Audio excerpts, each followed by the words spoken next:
story you are about to hear is true. The names have been changed to protect the innocent. Fatima Cigarettes, best of all king-size cigarettes, brings you Dragnet on both radio and television.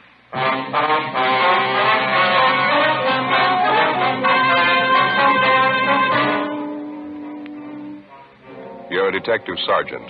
You're assigned to robbery detail. 2 convicts escaped from the state penitentiary.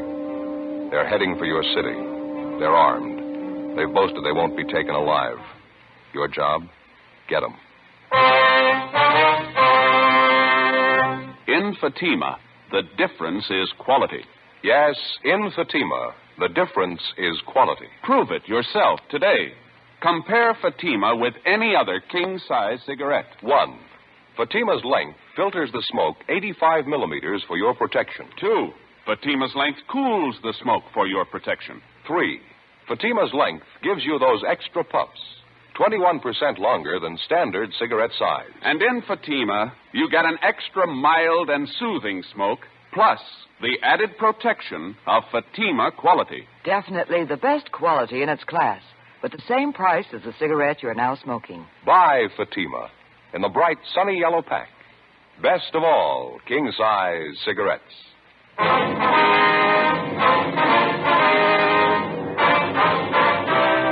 Dragnet, the documented drama of an actual crime. For the next 30 minutes, in cooperation with the Los Angeles Police Department, you will travel step by step on the side of the law through an actual case transcribed from official police files.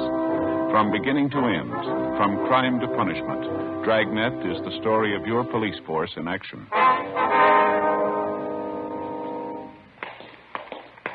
It was Wednesday, October 6th. It was cloudy in Los Angeles.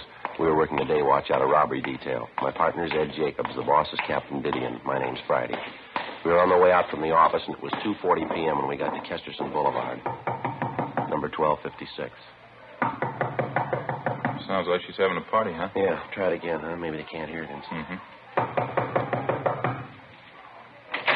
Yes? Police officers, ma'am. You Ruth Thompson? Yes, that's right. What is it? Well, my name's Friday. This is my partner, Sergeant Jacobs, Central Robbery. We'd like to talk to you a few minutes if we could. Well, I have a party going on right now. A few of my friends are over. What'd you want, Sergeant? About an Andy Powell, Miss Thompson. I understand you know him. I did know him, yes. I haven't seen him for a long time, 3 or 4 years anyway. Mind if we ask a few questions about him? It won't take long. All right. Come in, please. Thank you. We're sorry to disturb you, ma'am. It's pretty important or we wouldn't hold you up. Oh, it's all right. Down the hall here. Fine. We can talk in the kitchen if you don't mind. It's my girlfriend's birthday today. Thought it'd be nice to have a little party for her. Oh, I see. Chair there, if you like. Oh, here, let me wipe it off. We spilled a drink on it. Probably Danny always spilling things. Suppose you know about Andy Powell, Miss Thompson, what happened this morning? What's that? About Andy Powell. You heard what happened this morning? Just what I read in the morning paper. They said he broke out of San Quentin, another man with him. It's true, then? He did break out? Yes, ma'am. That's the information we have. There's an all-points bulletin out on him. Well, I don't want to get involved in it. It's none of my business. Andy doesn't mean anything to me. Well, at the time he was sent up, you were engaged to Powell. Is that right? Yes, but that was before he got into trouble, before he went to San Quentin. I saw him after the trial. I told him how I felt about it. I told him it wasn't any use. You mean you called it off, that is? There wasn't much else to do. It was robbery, 5 years to life. It wasn't the first time either. Andy knew it'd be a long time, so die. Really, I had to tell him. I had to call it off. We understand you were on Powell's correspondence list while he was up at Quentin. You wrote to him, did you? Yes, the first couple of months. We haven't written lately, though. There wasn't any point to it, no point at all. Well, when was the last time you heard from Powell, Miss Thompson? The last time you wrote to him? Oh, 8 or 10 months. At least that. As I say, there wasn't much sense in going on. Andy knew he was in there for a long time. He couldn't expect me to wait all that time. Matter of fact, he said he didn't expect it. He told me that. You been up to visit Powell recently, Miss Thompson? No, I haven't. Well, and you haven't seen him since he went up to Quentin. You'll swear to that? Why do I have to swear to it? I already told you. Andy doesn't mean anything to me. It didn't make sense. It's all over. I'm not even a relative. Why do I have to swear to anything? You haven't seen Powell since he went up to Quentin, is that right? Miss Thompson, is that right? What if I saw him or if I didn't see him? What difference does it make? It's none of my business. Oh, did you say Miss Thompson? What difference does it make? I don't have anything to do with him. He doesn't mean anything to me. I told you. Did you see him? This morning. When? Late this morning, about 10:30. Was he alone? No, another man was with him. Who was the other man? You recognize him? Bert Selby. That's the way he introduced him. He didn't try to hide it. Some fellow he broke out of jail with. What'd they want? Why were they here? Clothes, money. Looked like the devil, both of them. Terrible. What'd you give them? They asked for him, not that silly. Didn't trust me any more than they trust you. Andy had a knife. I tried to tell him I didn't have any money. He didn't believe me. Came at me with that knife. I gave him the money. How much? About $17, $18, some loose change. They emptied my purse. They took it all. Anything else? Clothes, a couple of suits of my father's. He died last year. They took his gun, too. I never thought Andy'd be that way. It was terrible. What kind of a gun was it, Miss Thompson? Colt revolver, 38, I think. They took that and the clothes and the money. It's about 10:30 this morning. How come you didn't report that? You say you knew about the escape. You knew they were wanted, didn't you? Why should I? They warned me about it. They threatened me. Said they'd come back and get me if I told the police. Look, I don't want to get mixed up in this. I'm engaged to a nice fellow now. We want to get married. I don't want to get mixed up in this. Andy Powell's nothing to me. Did you watch the two men when they left the house here? You noticed if they drove off in the car? No, I didn't. I just shut the door and prayed I was rid of them. Took my money, food, my dad's clothes. Don't make it any tougher, huh? Please. Well, it's not a question of that, ma'am. We have to find them. We're going to need all the cooperation we can get. I told you everything I could, honestly. Said they'd come back and kill me if I even talked to you. I can't do any more. I sure hope you don't find him. How's that? When Andy went out the door, it's the last thing he said. He said if the cops ever found him, there was going to be a fight. Terrible look on his face. Yeah. He said you'd never take him alive.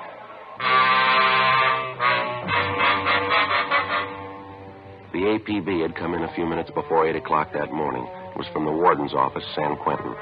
The two suspects had been assigned to an early morning work detail at the penitentiary, and they were first reported missing at the 7 a.m. count. Number one suspect was Andrew A. Powell, WMA, 29 years, 5'9", 175 pounds.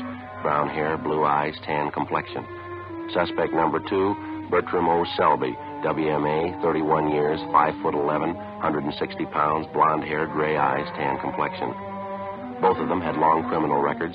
Both of them had been serving time for armed robbery. They'd used guns before. We figured if they had to, they'd use them again. Before we left Powell's ex-girlfriend, Ruth Thompson, we called the office and arranged for a 24-hour stakeout on her home in case the escaped prisoners returned. We also made arrangements for a stakeout at the downtown restaurant where she was employed as cashier. We passed along the information which the Thompson girl had given us, and a broadcast and an APB was gotten out on the suspects. 4:05 p.m., Ed and I continued making the rounds of all the known friends and associates of the escaped prisoners. We failed to come up with any more leads. 5:50 p.m., we went back to the city hall. Clouding up again, huh? Over there in the east? Yeah, paper says rain tonight and tomorrow. We can sure use it. No, I can't. What's the matter? Haven't had a chance to get the shoemakers yet. Here. Look at that. Hole in my shoe. Been meaning to get them half-soled. I keep forgetting. Yeah. Don't tell me that's the only pair of shoes you got. No, I got another pair at home. They're not comfortable, though, not broken in. What's the trouble with this job? What do you mean? Shoes. You get a new pair, start wearing them around, it happens every time. Huh? No sooner get the tops broken in, the soles wear out. It's a vicious circle. Yeah. Hi. What's the word? Oh, hi, Jess. Anything in the book for us, you don't? I don't know. I don't think so. I'll check it. How'd you two make out? Any luck? Oh, not too bad, Jess. We know Powell and Selby were in town this morning. Good chance they're still here. Mm-hmm. Any kickback on that last all points we got out? Well, nothing so far. Gaffney and Ricketts are running down a couple of possibles right now. One of them might pan out. Nothing in the book, Joe. We're clear. Just saying, Ed, on this Powell and Selby thing, got a couple of possibles we're checking on. Both calls came in the last hour. One was a holdup, Olympic near Vermont. Mm-hmm. Pawn shop there. Two men pulled it off, slugged the owner, took clothes, money, 12-gauge shotgun. How about descriptions on the men? Well, they seem to be fairly close. What I got over the phone, Gaffney and Ricketts are out talking to the victim. They took mugs of Powell and Selby along, waiting for their call back now. You said you had two calls. What was the other one? 211 and slugging out on Hollywood Boulevard, just above Western. A couple of thieves knocked over a dry goods store. Some take, clothes and money. Descriptions are pretty close there, too. Hollywood division's covering. Waiting for their call back. Does anyone want to smoke? Yeah. Thanks.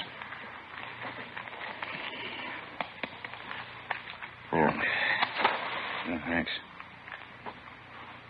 Thompson girl was the only one who had anything, huh? None of the others could help you out? Yeah, that's about the size of it. Apparently, Powell doesn't have too many connections in town. Selby has even less. No more than a dozen names on that list, were they, Joe? Friends, relatives? An even dozen. A couple of bars Powell was known to hang out when he was in town. Checked them out, too. Nothing. Yeah. Well, they sure made a beeline here after they broke Quentin. It's a good 500-mile stretch. If they don't have the connections here to help them, then what's the big attraction? Yeah.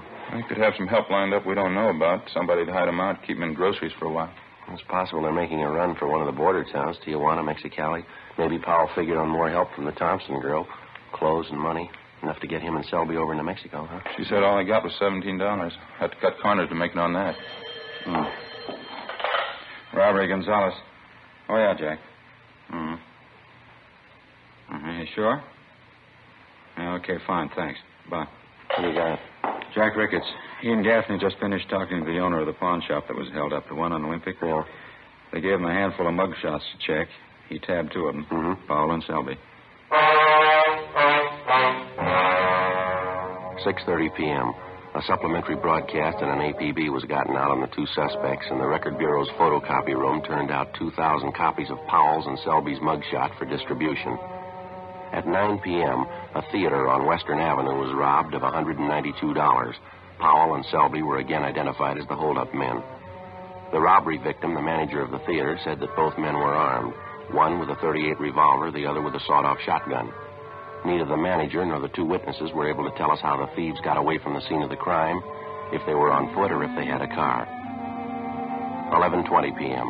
A hotshot call came through on a holdup at a liquor store and delicatessen down on South Central Avenue. For the third time that night, Powell and Selby were identified from their mugshots as the holdup men. They'd used the same weapons, the revolver that they'd taken from the Thompson girls' home, and the shotgun that they picked up in the robbery of the Olympic Boulevard pawn shop. Again, the victims were unable to tell us how the suspects got away, whether on foot or by car. Midnight, 1 a.m. There were still no replies to supplementary broadcasts and bulletins which had been gotten out. 1:25 a.m.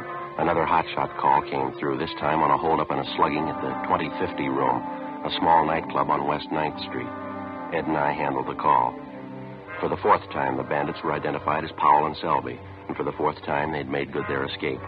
We interviewed the manager of the 2050 room, a Herman Saunders. Quite a few people in here at the time of the holdup, Mr. Saunders? Yeah, good for Thursday night, 30 or 40 anyway. We sure left in a hurry. This is the second time this year we've been knocked over. Insurance company isn't going to like it too much. Well, how much money did they take altogether, do you know? A little less than $600 from the cash register, mostly currency, some rolls of dimes and quarters. Got another $150 from my wallet. That's about it. They didn't take anything from the customers. Are you sure about that identification, are you? There's no chance of a mistake there? I'm positive. I'd know Andy Powell anywhere. I should know him. Like I told you, he worked for me a year and a half. I was here at 2050? Yeah, he worked behind the bar. Good man, too. I don't get it at all. You mean when I went bad? Well, yeah, that, too. What I mean is if you're going to hold up a place, you don't pick a joint where everybody knows you. I spotted Andy as soon as I saw him at the bar. So did a couple of the waiters. He wasn't wearing any kind of a mask? He didn't make any attempt to disguise himself? No, stood there big as life, him and this other fella. Didn't waste any time either. They pulled the guns, lined up everybody in the place, and stood them against that wall over there. Real Wild West style. Took over the whole place. Acted real wild, Andy and this other fella. Must be crazy. Nobody was hurt? Didn't slug anyone? I slapped a few of the customers around. I thought for a while they were really going to get rough. They had us lined up against the wall. Andy was acting tough. Had this knife with him, good 4-inch blade. Went right down the line, jabbing people with it, threatening them. Must be out of his mind. Now, you say he didn't take any money from the customers? Yeah, that's right. They worked it pretty fast. Emptied the cash register, then my wallet. Then they beat it. Never so glad to see anybody go in my life. Well, how'd they get away? Do you have any idea on that? Old guy who sells papers down the corner, he says he thinks he saw a car pull away right after the stick-up. Said it was a blue sedan. Don't know how much stock you can put in it. The old man's eyes aren't what they used to be. Did you know Paul pretty well when he was working here, Mr. Saunders? I mean, did you know any of his friends, people he used to run with? No, I didn't know him that well. He worked for me, that's all. I still have his old address, the place he was living when he worked for me. I can get it if you want. Yeah, if you would, please. Sure, no trouble. I just don't get it. Don't get it at all. Of all the joints in town he could have held up, he had to pick mine, the one place he'd be recognized. You think he'd have better sense, wouldn't you? You'd think so, yeah. How'd they ever hire a guy as dumb as that Powell holding up the place he worked for? Biggest mistake he ever made. No, he made a bigger one yesterday. Yeah, what was that? When he broke prison. 2:05 a.m. Further investigation at the scene of the latest holdup failed to turn up any new leads. While Ed and I checked on Powell's former address, which we'd gotten from the owner of the 2050 room, Gonzalez, Ricketts, and Gaffney continued checking the immediate neighborhood. In addition, a special detail from Metro Division was sent in to cover the entire area. The suspect's former address turned out to be a rooming house up on West Temple Street. The landlady remembered Andy Powell, but she had no forwarding address on him, and she could tell us nothing about his former friends and associates. We checked back with Gonzalez, Ricketts, and Gaffney, and they told us that besides the old newspaper vendor, the counterman at the coffee shop near the 2050 room had also spotted a blue sedan leaving the vicinity of the nightclub shortly after the holdup. He was able to give them the make, the model, and a partial license number. A supplementary all points had been gotten out on it immediately, and the information relayed to DMV and auto theft detail. 3:10 a.m. Ed and I completed our assignment in the investigation and went back to the office to check for instructions from Captain Didion. Can't see how we'd be much use out on the street the way things stand now, can you? No, I don't. Everything's covered I can think of. Supplementary all points is out. Detail from Metro's working in the neighborhood. It's funny, isn't it? What's that? Well, this Andy Powell going back to that place he used to work and holding it up, that doesn't make any sense at all, does it? That's for sure. Must have known somebody was going to recognize him. Couldn't have been a coincidence. Well, there's only one way I can figure it. They don't care, either one of them. They got their money now, a car. They both got guns. They're out to go as far as they can. Oh, hi, Jess. Hi. You just get back in? Yeah. Hi, Joe. Right. You as tired as you sound? Worse. Fair piece of news, though. Yeah, what's that? Powell and Selby, they just found their hideout.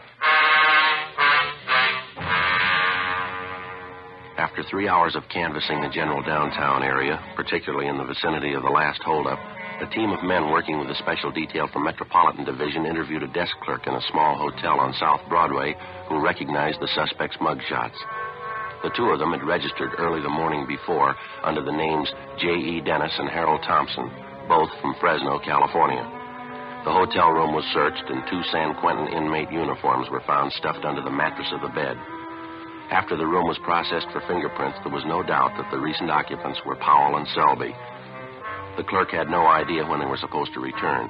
The hotel was staked out immediately, and the citywide search for the escaped prisoners went on. The following day, Thursday, October 7th, 11:30 a.m., still no sign of the suspects, no further reports or leads as to their whereabouts. The search went on. Ed and I signed back in at the office. 10 minutes later, a long-distance phone call came in for us. When was that, Mort? What's that? Yeah, close enough, right? We'll let you know, yeah. Bye. Mort Gear down to San Diego. Yeah, what do you want? One of the traffic officers was checking a car about 8 o'clock this morning, 586 parking. Blue sedan, fits close to the description of the escape car. Well, it's a pretty common model, isn't it? Did he say anything else? Traffic man checked the inside of the car, glove compartment, found half a dozen rolls of dimes and quarters, same name stamped on all of them. Yeah. 2050 room.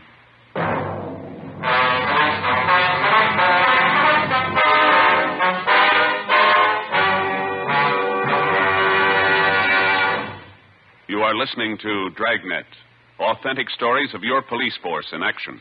Comparison proves Fatima quality.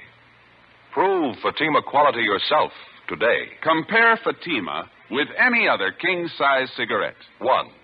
Fatima's length filters the smoke 85 millimeters for your protection. 2.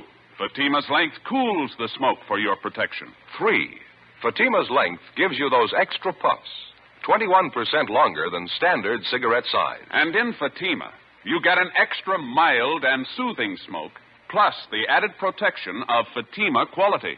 Friends, to show our confidence in Fatima, we make this money-back guarantee. Buy a pack of Fatimas. Enjoy Fatima quality, extra mildness, and superbly blended tobaccos. If you're not convinced Fatima is better than the king-size cigarette you're now smoking, just return the pack and the unsmoked Fatimas by August 1st, 1952, for your money back plus postage. Fatima, Box 37, New York 1. Remember, because of its quality, its extra mildness, its better flavor and aroma, more smokers now insist on Fatima than ever before. Insist on the best. Fatima, extra mild and soothing, plus the added protection of Fatima quality. Smoke Fatima. Best of all, king-size cigarettes.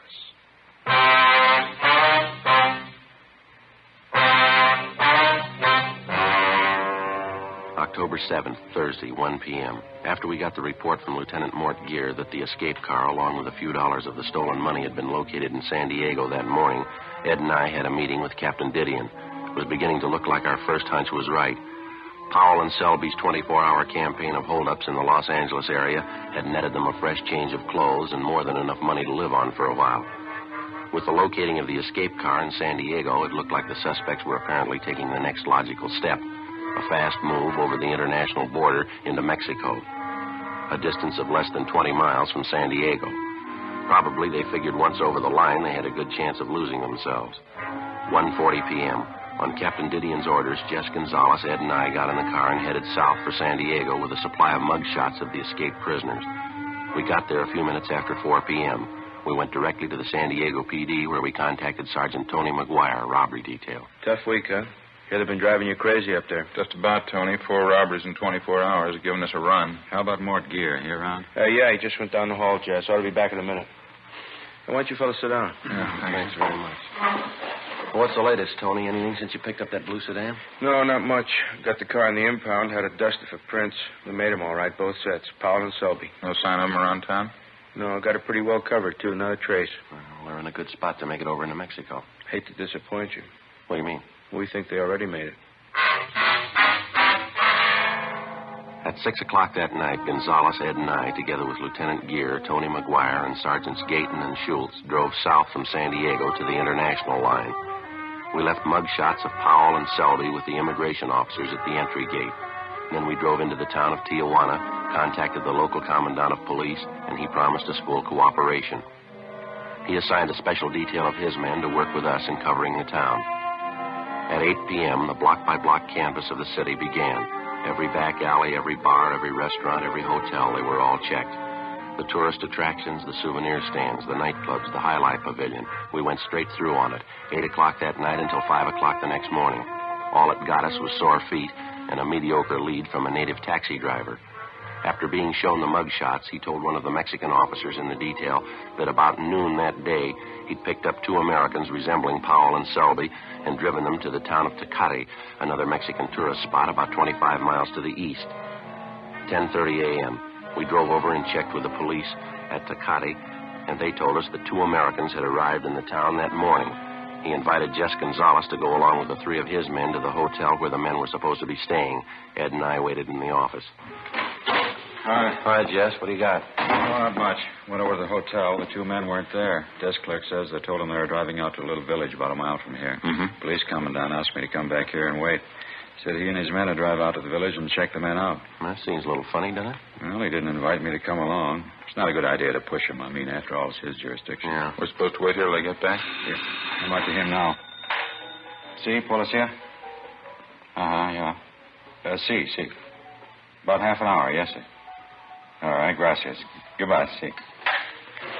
The commandant, he and his men found the 2 Americans. Yeah? No go. They're not Powell and Selby. Half an hour later, the police commandant of Tecate returned to the station along with his men and the 2 American tourists in question. One look at them, and we knew we'd made the trip from Tijuana for nothing. Except for their build and the color of their hair, the 2 Americans bore little or no resemblance to Powell and Selby. 2:30 p.m. We headed back for Tijuana, and we checked in with Mort Gear and the rest of the men. While we'd been gone, they'd chased down half a dozen leads, but none of them had panned out. The rest of the afternoon, we covered the racetrack at Agua Caliente and distributed mugshots of the suspects to all track police officers. The mutual windows were covered, and also the foreign book. No luck. The 6 of us took time out for a bite of supper, and we talked it over. Logically, the next place in line to cover was either the fishing town of Ensenada on the coast or the city of Mexicali further inland. We decided to try Ensenada first. 7:30 that night, we checked in at the Ensenada police station where we met with the local sub-commandant, Pedro Martinez. Like the other commandants in Tijuana and Tecate, he offered full cooperation and gave us a special detail of men to aid in the search. We gave him a supply of mugshots of the 2 convicts to distribute among his men. Here you are, sir. These are pictures of one of them, Andrew Powell. And this one here is the other man, Bert Selby. All right, thank you. Juan? See. Yes. These pictures, Juan. Criminals. They're for distribution to the men, 1 each. Sí. ¿Estos son los hombres? Sí, ¿por qué? Un momento. Sí. Excuse me, officers. Yes, all right. Go ahead. ¿Qué pasa? Joe, what is it? What's got me? I don't know. See the look on his face when the chief showed him the mugshots? He's got something on his mind. Let's wait a minute. Officers, I hope you will excuse me. Yes, sir. Anything wrong? Well, my assistant, Teniente San Filippo. He says he knows the pictures of these men. Oh, how's that? He says he saw these men this morning here in Ensenada. Yeah, he's sure about that, is he? Yes, sir. He says he's sure. He says the 2 men were here last night, right here in the station. You mean your men booked them in? They committed some kind of crime? Oh, no, sir. They came in to report a crime. 8:20 p.m. On further questioning, the assistant to the Ensenada commandant of police told us that the night before, 2 men answering Powell and Selby's description had come in to file a complaint at the central police station. They charged that they'd had their pockets picked at a local bar while they were under the influence of alcohol. The two complainants, who matched Powell's and Selby's descriptions perfectly, signed themselves J.E. Dennis and Harold Thompson, both from Fresno, California, the same names and addresses that had been used by the occupants of the Southside Los Angeles hotel room where the discarded prison uniforms had been found a day and a half before. After a brief talk with the police commandant, he dispatched a special detail to go out and pick up the two men registered as Dennis and Thompson at a motel near the south end of the city. At the commandant's request, we remained at the office. 9 p.m., 9:30. The detail assigned to the job returned, but with only one of the suspects with him, Andrew Powell. While resisting arrest, the other suspect, identified as Selby, received a cut forehead and was being taken to a local clinic for treatment. The commandant briefed us on what had happened. The rooms were searched, Officer Friday. Some money was found, also 2 guns, a revolver and a shotgun. Here they are. All right, thanks very much, sir. Well, Powell, how about it? You ready to cop out? What are you talking about, cop out? What'd you guys come all the way down here for anyway? You can't touch us. What makes you think we can't? You can't, that's all. You know better. You can't arrest us down here. No jurisdiction. We didn't arrest you, Powell. The Mexican officers did. Okay, fine. Now, how do you expect to get us out of Mexico? Guess again, copper, you know you can't do it. You haven't got the right to. Maybe. You want to tell us where you have the loot? The money you took in those holdups? Why should I? Look, why don't you admit it? We got you beat. We got over the line. You can't touch us down here. I don't bet on that, mister. Commandant? Yes, sir? You want to tell him how it stands? I will see that the general in charge of the Northern District is notified in the morning of your case. He will see that you and your partner are deported. What are you trying to pull? You can't do that. You know it. It's illegal. So is robbery, Powell. Come off it. Doesn't make any difference. You can't touch us in Mexico. It's against the law. You can't touch us. A popular misconception, Mr. Powell. I'm afraid you have made a mistake. If you like, you can pass the word. How long would it be for us to receive the prisoners at the line, sir? I don't know. A long time, I think.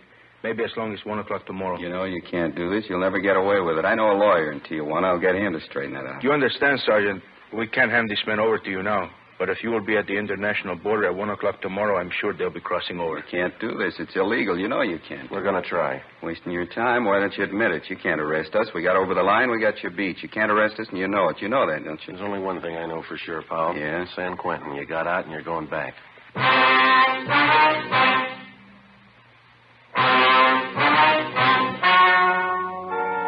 The story you have just heard was true. The names were changed to protect the innocent. On December 9th, trial was held in Superior Court, Department 87, City and County of Los Angeles, State of California. In a moment, the results of that trial. Now, here is our star, Jack Webb. Thank you, George Fenneman. Friends, try a pack of Fatimas tomorrow and compare them yourself. We're so sure that you'll enjoy Fatima's extra mild and soothing smoke that we'll give you your money back if you don't enjoy Fatima more than the king-size cigarettes you've been smoking. Now, in my opinion, nothing proves our confidence in Fatima more than that. So buy a pack tomorrow. I know you'll agree with me that Fatima is the best of all king-size cigarettes. That in Fatima, the difference is quality.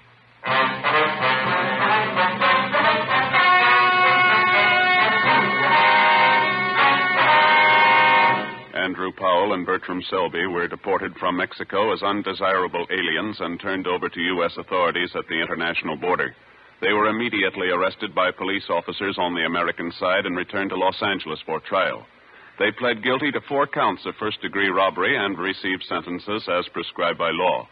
First-degree robbery is punishable by a prison term of from 5 years to life. After being returned to San Quentin, Powell and Selby were filed on, tried, and convicted of escape. Both of them are now serving life terms in Folsom State Penitentiary, Represa, California. For their cooperation in preparing tonight's broadcast, Dragnet wishes to thank Chief of Police Adam E. Jansen and the San Diego Police Department.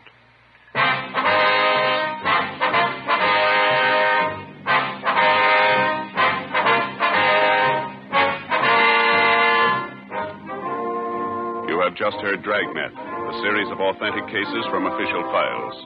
Technical advice comes from the Office of Chief of Police W.H. Parker, Los Angeles Police Department. Technical advisors, Captain Jack Donahoe, Sergeant Marty Wynn, Sergeant Vance Brasher. Heard tonight were Barney Phillips, Whit Connor, Herb Ellis. Script by Jim Moser. Music by Walter Schumann. Hal Gibney speaking.